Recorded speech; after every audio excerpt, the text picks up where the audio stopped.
Hi అండి, నా పేరు లక్ష్మి. ఇవాళ మనం గుమ్మడికాయతో హల్వా ఎలా చేయాలో తెలుసుకుందాం. ముందుగా గుమ్మడికాయని కట్ చేసి దాంట్లో ఉన్న గింజల్ని గుజ్జుని తీసి పక్కన పెట్టుకోవాలి. అలా పక్కన పెట్టుకున్న వాటిని చిన్న చిన్న ముక్కలుగా కట్ చేసుకోవాలి. కట్ చేసుకొని దానిపై తొక్కంతా తీసేసి తురుముకోవాలి.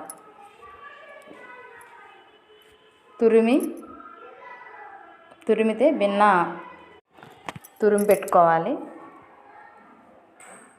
తురిమిన దాన్ని తీసి పక్కన పెట్టి ముందుగా ప్యాన్లో నెయ్యి వేసి డ్రై ఫ్రూట్స్ వేయించుకోవాలి. ఇలా దోరగా వేయించుకున్న వాటిని తీసి ఒక ప్లేట్లో పక్కన పెట్టుకోవాలి.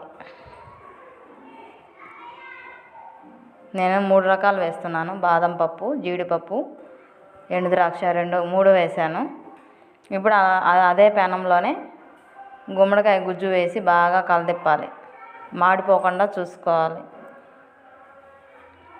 కలదిప్పుకుంటూ ఉంటే భిన్న కుక్ అవుతుంది కూడా. ఇప్పుడు మళ్ళీ నేను కొద్దిగా నెయ్యి ఎక్స్ట్రా వేసుకుంటున్నాను. మీ ఇష్టం, మీకు కావాలంటే వేసుకోవచ్చు, లేకపోతే లేదు. మీకు నచ్చినట్లయితే బాగా అడుగంటకుండా కలదిప్పుకుంటూ ఉండాలి. ఇప్పుడు కచ్చాపచ్చగా ఉడకనిచ్చాక నేనైతే 2 కప్పుల షుగర్ వేసుకుంటున్నాను. మీకు షుగర్ నచ్చకపోతే బెల్లమైనా వేసుకోవచ్చు. నేను 2 కప్పులు వేసుకుంటున్నాను. మీకు రుచికి తగ్గ మీరు వేసుకోవచ్చు. చక్కెర వేసిన దాన్ని బాగా కలదిప్పాలి.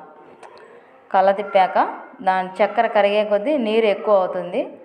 నీరంతా ఇంకిపోయేంత వరకు బాగా కలదిప్పుకుంటూ అడుగంటకుండా కలదిప్పుకుంటూ ఉండాలి. కొంచెం ప్రాసెస్ ఎక్కువే, కాకపోతే టేస్ట్ బాగుంటుంది. ఇప్పుడు మనం 5-6 యాలకులు దంచి కచ్చాపచ్చగా దంచి పక్కన పెట్టుకోవాలి.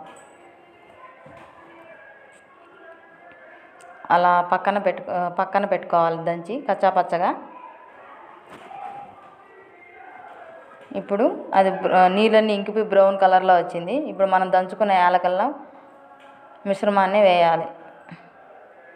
అంతే. తర్వాత డ్రై ఫ్రూట్స్ వేసి సర్వ్ చేసుకుంటే ఎంతో టేస్ట్గా ఉంటుంది. అలాగే మన వీడియోని ఎవరైనా చూస్తుంటే ఈ వీడియో మీకు నచ్చినట్లయితే అలాగే మా ఛానల్ సబ్స్క్రైబ్ చేసుకోండి. అలాగే ఒక లైక్ చేయండి. మీరు ఎప్పుడైనా గుమ్మడికాయ హల్వా తినుంటే కామెంట్ చేయండి. Thank you.